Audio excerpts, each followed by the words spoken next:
Hello, I am Aurora, and this is Records in My Life.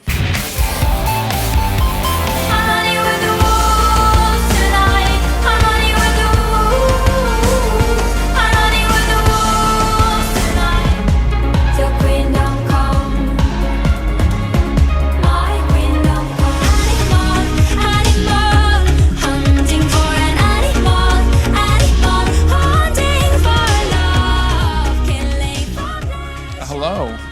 How are you? I am lovely. Thank you so much for being on the show. We really appreciate it.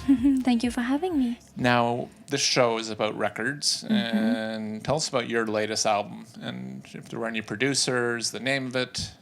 I can't tell you the name of it yet, because I'm quite secretive about my titles. Right. But it is a very meaningful title, and it is connected to everything else I have released in my past. So it's kind of the next station. Right. You know. It's the next station of my journey. I have made it in Bergen, this one, in a very tiny room with blue walls and a purple floor. And I actually laid down on the floor once and I got a rash.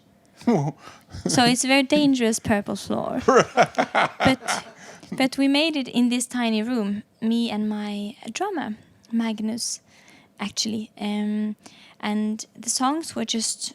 Because I write music all the time, so the songs were written, day by day on tour and at home whenever I have time to write. And I went into studios here and there and kind of made the demos, and then I finished them in November last year in this little tiny room with a rash floor. Right, with a rash floor. And no hints as to the title, or you're not well, it is, because it is part 2 of a whole process. So that's why Infections of a Different Kind, step 1, has the step 1 in it. So this is step 2. And the title is kind of what I would hope for the music to do to us. So that's why the title is what it is.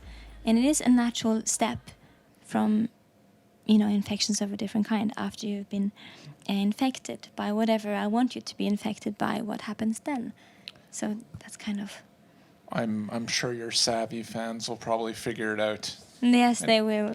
So let me ask you, what's your idea of... I know we talked about this before, you do listen to a lot of music. Some people don't, which some artists kind of shy away from, especially during the recording process. What's your idea of a masterpiece, the perfect record for you? Well, I never listen to music with lyrics, almost. I like to listen to movie tracks, mostly. And just like I like records that stops time a bit, or at least that's what I need where I am now, or where I've been as a human in this world. I need music to pull me out of it. So for me, the perfect record has always been something that pulls me out of this world, that gives me peace, and that gives me some kind of space to think. And that's why I like when there's no words in the music. So I like instrumental albums a lot. And I don't think I've heard the perfect record yet. But the perfect record for you so far? So far. As close as we can get. Right. I do really like the perfect record. That's not like a movie, because lately I've been listening to mostly like a movie album from a movie that I listen to, a soundtrack that I listen to while I read. But is it an album though? I think so. It? So I am a very big fan of Thomas Newman at the moment, but no, Johannsson? Johannsson, is that the name from Iceland, I think, or Finland? He made the movie track for the Arrival, which I really enjoyed, because it's kind of. Is he more of a jazz? Is he a jazz composer? Is it a little... I think so, but this particular album is quite a combination between, you know, the technology and organic, which I really like. I really enjoy doing that myself, combining really organic things with quite technological things, sounds, to make kind of the perfect. What do you call it when it's both? Not a robot, hybrid. Yes. He's got the quick. Yes. So it is quite a you know, sci-fi-ish album. It's very outwardly, which is perfect, because that's where I want to be. Now, I know you just said you like more instrumental music, but the next question I have is kind of a fun question, and it's a different scenario, and it's you're the DJ of a party, and it's very slow, but you're trying to figure out. So you're trying to figure out what record do I put on to get the whole room dancing. Oh, I love rave parties. I love going to rave parties, okay. Especially alone, and I never drink because I like to get really tired. But then you don't listen to your body because you're having so much fun. And it's so weird because I hate to run. I hate to work out because it reminds me of being stressed, I think. But when I dance, I can dance until I die, I think, and which is really, really special. So I would definitely put on the album 1992 to 2012 by Underworld. You know that? Sure. Yeah, I love Underworld. I'm very into that kind of music. So you like the fast dancey stuff as well? Yes, especially from like the 90s era. Not so big of a fan of kind of the most normal kind of dance music that came after. Of course, there will always be beautiful stuff that is released, but especially kind of dance techno, but quite aggressive, violent dance techno from the 90s. I am quite a big fan of.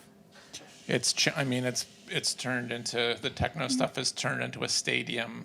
Yeah. Of it's a different. I don't want to get negative about it, but it's definitely changed. Yeah, since it's a bit different, but the 90s. The 90s were good for music. Yeah, they were. Let's talk a bit about Norway. Is there a record or go back to your childhood? Is there a record that reminds you of your hometown of Bergen or the country? Yes. I don't know about many artists, or I don't listen to a lot of music. I have these few people that I go back to when I need them, and Leonard Cohen, I think, must be the warmest state of mind for me, because it reminds me a lot of my mom.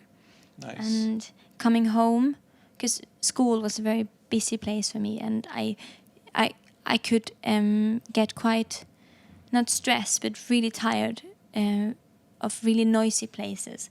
And school with young humans is a really noisy and stressful place. That's so much energy, so much hyperkinetic energy. Yes, their brains and just a lot of things, and a lot of weird focus on really small problems that could be fixed very easily. I don't know. It was just a really strange place for me. So to come home was such an amazing contrast, an amazing experience, and I was often really wet because it was raining, and it takes about 10 minutes to walk from the bus stop to my house, especially with my short legs. And I was really tiny when I was tiny, and I often, I stopped on the way home and looked at things, so it could take me an hour in the rain to walk home from the bus, and I was always really cold and wet. And then Leonard Cohen was on in the house, and I got all dry and warm again. I don't know, I have a really, really strong connection to, I think it was, I'm sad to say that it might have been like a best of album. That's good. But I am really into his last album also. You Want It Darker. Sorry, yeah. I really enjoyed that album. And my dad, that reminds me a lot of my father, because he really likes that album. So.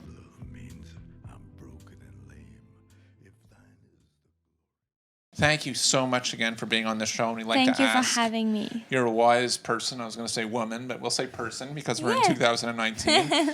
Can we get some words of wisdom? Yes, of course. And what topic? On your general words of wisdom or advice for your fans or our audience. I think touring is a very strange thing.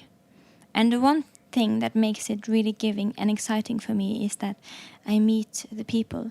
And it's so beautiful because you see the love in people's eyes and you see the pain in people's eyes. And especially during my shows, I see so much pain in people's eyes. And it's so beautiful and it's so pure. And I know that many people out there uses music and records for help as a friend to explain emotions you can't explain yourself. And it can be really hard to be a human. And I think, I'm really proud of you for using music as a friend in times that you need it, because sometimes it's enough. Because it's important, because words really have power. It's really special. And if you ever feel like you're not doing a good enough job as a human, then know that in a day that our only mission could be just not to die. And then you are officially a successful human. And sometimes I think that's really nice to think about, because it gives me less pressure to do anything more in a day. Because as long as I end up in my bed alive, I've done a good job. That's fantastic. Thank you. I can use that too. That's great. Thank you. It's a good mantra. It's really isn't helpful. it? Yes, thank you. Because it's just, It was a lovely talk, by the way. Thank you. And thank you for the good advices with the words I couldn't find.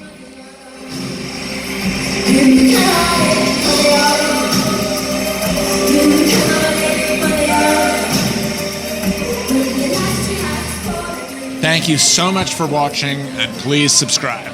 And if you're really feeling it, please hit us up on Patreon.